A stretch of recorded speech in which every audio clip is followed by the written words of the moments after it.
Why You'll Never Be a Rapper, a memoir mixtape by Josh, what's-his-name, Lefkowitz. Forward by Fonte Coleman.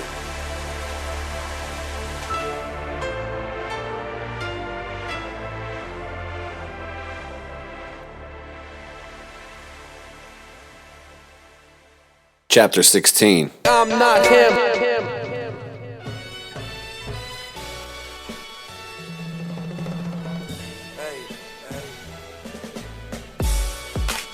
Rue and I worked hard on JimmieJoshua for all of 2004, and as 2005 came, we worked even harder. We recorded song after song. I collaborated on any project I could with other rappers and hit the gym regularly to improve my appearance. We devoted our lives to making our music dreams happen. It was fun, but it was lonely. All the while, I remembered Melvin telling me that in order to make it, I'd have to shed any attachments to relationships, car payments, or jobs so that I could be flexible and fully committed. I felt like I'd mostly reached that point, but because I still wasn't signed to a major, I began to have doubts that I managed to suppress. After what felt like years without any real break from the grind, Rue decided that we should take a vacation for his 28th birthday in July. We headed to South Beach, and after arriving at the hotel, we did what any self-respecting tourists would do and hit the beach. As we laid silently in the sun, our bodies covered in as much sunblock as we could self-apply without having to ask the other one to rub lotion on us, I tried to relax for the first time. But all we could do was talk music, which we did for the first hour. I began to realize the juxtaposition of this paradise-like setting where we had traveled to relax and our constant strategizing. It was almost as if we no longer knew how to unwind. Yo, I said to Rue mid-sentence, have you noticed that we haven't stopped talking about music yet? We both laughed and agreed to initiate some mandatory quiet time. After all, the point of the vacation was to de-stress. So for the first time in close to a year and a half, we just stopped. We stopped talking, we stopped planning, and we stopped strategizing. I slowed down and curbed the hyperactive matrix code of ideas that ran through my head, the constant stream of new lyrics, songs, and ideas to make my music more relevant. Rue stopped trying to figure out how we could monetize our situation, how we could get our music to record labels, and what exactly he'd say when he got there. We both simply stopped. And as I came to, I began to notice the world around me. The warmth of the sun, the sound of the waves, the softness of the sand, and the severe burn developing in the section of my back that I couldn't reach because I was too straight to ask Rue to rub sunscreen on it. I could almost hear the wheels in my head slowing down as the seagulls flew over me making seagull noises. I heard kids laughing and kicking a beach ball. I could smell the sweet coconut scents from sunscreen and got lost in the salsa music that the guayabera-clad Cuban men were playing on transistor radios just a few feet away. I loved it all, but when I realized that I was enjoying myself, I began to feel guilty, and then I was confused because I didn't understand it. We had been working so hard to figure out how to crack the music industry that I had let the hustle envelop me. When I laid down at night, it could take me hours to turn my brain off.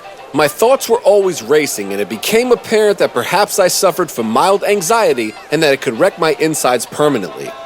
All the rap entrepreneurs in the game made it seem like the grind was normal, and for the first time since I engulfed myself into my work, it occurred to me that perhaps it was unhealthy. I began psychoanalyzing myself. Where did this come from? Did other people's thoughts race like mine did? Was it a result of my parents' divorce which caught me completely by surprise because of how well they hid their issues? Shut up, man, I told myself. But then I realized that I could, in fact, control my mind. And at least temporarily, it felt okay.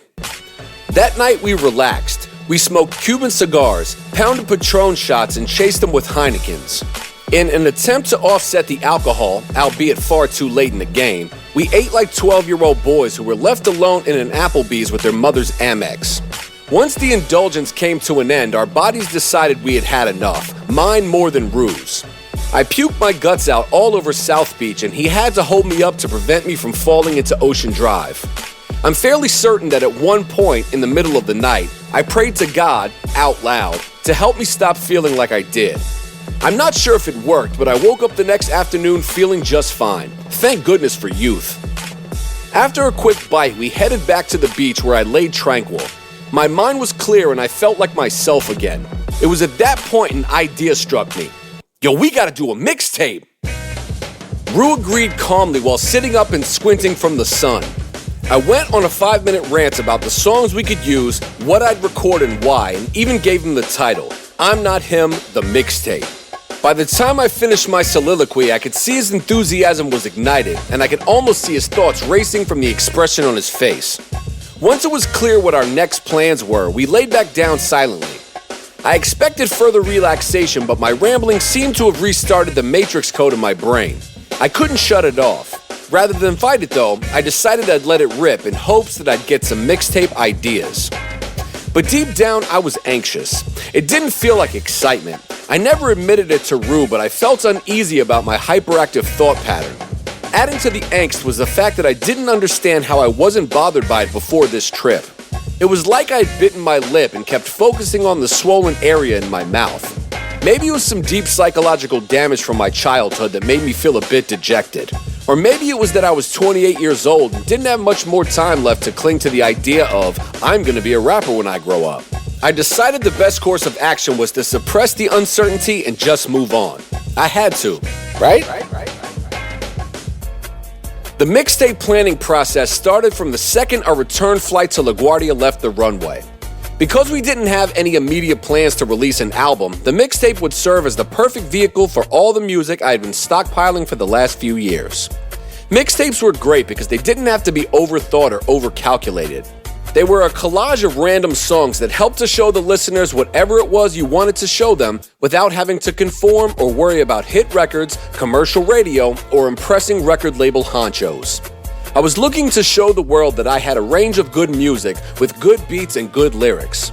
With a Delta Airlines pen on the back of a Sky Mall magazine and my what's-his-name iPod playlist that contained a bevy of my recordings, I began figuring out how much music I had ready to go for the mixtape and how much I had left to record. I wanted to make sure that I was following the mixtape standard set by 50 Cent in the early stages of his rise to superstardom by having a 50-50 song-to-freestyle ratio. In the mixtape world, a freestyle was considered any random verse or song that a rapper would record to another rapper's instrumental.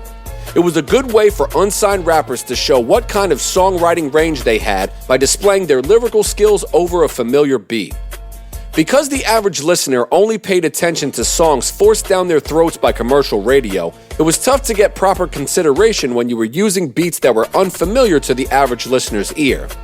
By using a beat they knew, you could grab the attention of people whose simpleton minds would go, yes, I am familiar with this music, so I guess that means I like it. That way, your lyrics and your voice, however unfamiliar, could execute a sneak attack. Once you roped them in, you could proceed with your original songs because they'd be familiar with your voice from the last freestyle. It was a sneaky, deliberate strategy just to get the average listener to listen, but such is life as an unsigned rapper. I already had songs like Capital W, the Ski produced Never, and the Dubes produced FTS. I had recently recorded Give It To You, Back Then, and Come Together with Melvin, as well as 3 Reasons to Die featuring Big Daddy Kane. That one was a few years old, but come on, it featured Big Daddy Kane. I had done a freestyle for DJ Ski High for his new mixtape over Lloyd Banks' Warrior instrumental that I figured I could use on mine as well. I knew our CDs would probably fall on different sets of ears and I could edit his name out of it. All I would need would be an additional 4 or 5 freestyles over the most relevant beats on the radio and I'd be all set. I also figured that the logical route would be to use southern beats so I could drive home the point that I too was from the South, the region du jour in rap music. I didn't really have a southern accent, but I was willing to try. The South was finally winning the unofficial rap civil war. It was time for me to use anything I had to include myself on the winning team so that labels would feel like they had at least one reason to sign me. For the next week, I brainstormed while paying attention to the songs on the radio and videos on MTV and BET. Then, with the help of the internet, I created a nice beat playlist for myself. I spent every free moment coming up with verses, choruses, and songs, writing them in the notes section of my phone. Once I had 4 or 5 songs ready to go, I made my way back to the studio and knocked them all out in less than 2 hours. I was like a man possessed, and I considered this mixtape to be the equivalent of my first album.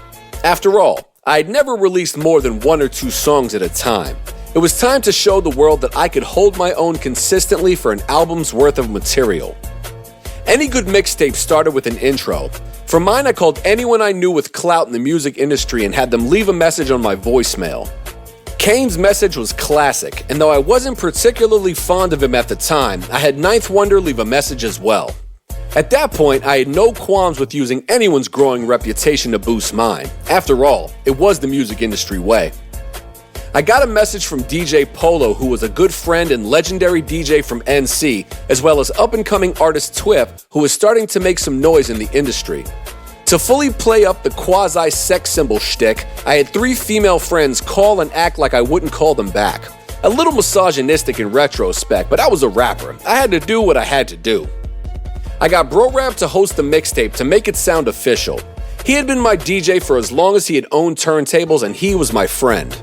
His crew, the Butted Team, had always helped to expose my records as best as they could, and I appreciated them immensely. I would have asked him to be a part of the tape had he been on his own, but his crew's pursuit of music industry involvement only helped his presence make more sense. For intentional southern flavoring, I used beats from David Banner's Crank It Up, Little Scrappy's No Problems, and Little Flip's Sunshine to make sure that the need-to-hear cats in the music industry knew I wasn't just a lyrical miracle spiritual backpack rapper. As each song and freestyle transitioned into the next one, Bro Rap gave shoutouts to my cohorts and his and screamed out song titles. For the cover, I had the idea to flip the whatchamacallit candy bar to say what's his name. It was some hip-hop shit, but looking back, it was sorta corny. Rue dug it, so he placed an initial order of 1,000 CDs for starters. We never intended to sell the product, only to get it in as many hands as possible. We wanted to create the buzz. Rue decided that it made more sense for him to do most of the hand-to-hand distribution, which I didn't dispute. In New York City, there's a huge stigma about rappers trying to sell you their CDs on the street. They're always in touristy areas, startling young white kids and tourists screaming, "Yo fam, you like hip-hop?" I think the strategy is to scare $5 out of them, and it probably works. We wanted to make sure that I never looked like a "Yo fam, you like hip-hop" rapper, so Rue got on his grind, hitting up barbershops uptown, clothing stores downtown, and anything in between. On trips to North Carolina, we each make our rounds, dropping CDs off to local DJs, music heads, and anyone else who wanted one. The buzz was starting just as we had planned. As I'm Not Him, the mixtape circulated, I was busy writing and recording for the next move. My creativity flourished and even escalated. As my new music portfolio began to grow, I decided we should follow up the mixtape with a second volume. Rue thought it was a logical move. When he inquired about how long it would take me to record enough material, I found enjoyment in the fact that I was in a prolific phase. "Don't you worry, little guy," I told him, and went on to bang out enough new material for a second release in just over a month's time. I knew I'd have to be ready to work when I got signed to a major label, so this was good practice. The confidence I was building in myself also meant confidence for Rue. I was convinced that I was great, which convinced him that I was too. So when we released I'm Not Him, the mixtape volume 2, we were both feeling like this all made sense. Rather than using my back catalog as I did on volume 1, volume 2 was all new material. The original songs were fresher and more relevant, and I fleshed out my so-called freestyles, spitting random verses over instrumentals for full-blown remakes. Anyone could write a verse, but I could write a song, and I intended to stress that through my music, even if it was on someone else's beat. I played what I intended to release as the mixtape for Rue, and he loved it. Then he told me his idea to remake Jay-Z's Dear Summer and call it Dear Industry. I loved the idea so much that I downloaded the instrumental that day and wrote the song in just a few hours. I knew it had to close the tape, so I recorded it before we sent the CD out for duplication. Where Hov wrote a love letter to the season where he always released his music and let it be known that he was retiring for corporate America, I poured my heart out to the industry that I longed to be a part of and was making me feel like I was stuck in the friend zone. Look, I know that you don't love me, but we belong together like Mariah, baby, trust me. Like bathing apes with a matching baked tea, or like summertime with a banging AC. Me and you could be happier than pigs and shit if you just stop being such a bitch for real. It's about time we had this talk. Come with me, yo, let's take this walk. Dear industry, for 10 years I've been into the hot pursuit of getting you into me. I mean me getting into you, getting into do what God put me on this earth to do. I mean, I did a couple shows, opened up for whoever, just to get the chance of us to being together. Look, I told you, I know that you don't love me, but I don't really love you either. I'm just saying I need to get with you for a couple years. Frustration shed a couple tears. Well, all that's over. Heard you did the same thing to Hova. Had his ass in the streets till you finally let him rap to your beats. But all that's irrelevant. You made him president. He'll probably wanna sign me after this. Of course, it's evident. Then I can finally have my way with you. Pass you off to Rue. Let him slay you too. Come on now, you know that that's my man. Business partner, best friend, manager, and JimmieJoshua, that's the fam. We in this together like rapping, Saran, like Gap and khaki pants, damn. Industry, you mean so much, why we have to touch? I'm so tempted, I meant it when I told you you prevented a whole damn lot of opportunities. Why you screwing me? Basically, bitch, you done ruined me. Excuse my French, but the shit's gotten too intense and it don't make sense. I mean, I could have been a doctor, a lawyer, but since middle school I've adored you. Tried a long time to ignore you, but I just couldn't. Tried to move on, my heart just wouldn't. Heard you fucking with little brother now. I ain't jealous, they got some hot shit. Plus I really like them fellas and they deserve you, but I think I've earned you too. And I don't mind no sloppy seconds from Pooh. Yo Tay, yo, you don't mind, right? Industry's the love of my life, and yo, I'm trying to get with her tonight. So now I pour my heart out and tell you that I'm fond of you. That's why I had to write a song for you. Dear industry. Listen here, industry, baby, I just believe it's the right thing to do. I mean, me and you been playing this game for what, like 10 years now? And I'm really ready for us to be together for real. And I'm willing to forgive and forget all the hell you put me through. So if you're ready like I'm ready, let's get it poppin'. I love you, baby. And yo, we just getting started, and that's for sure. Now it's time to let this love thing mature and more. I swear that I'ma be with you till the end. I hope you show the same love to my friend. Dear industry.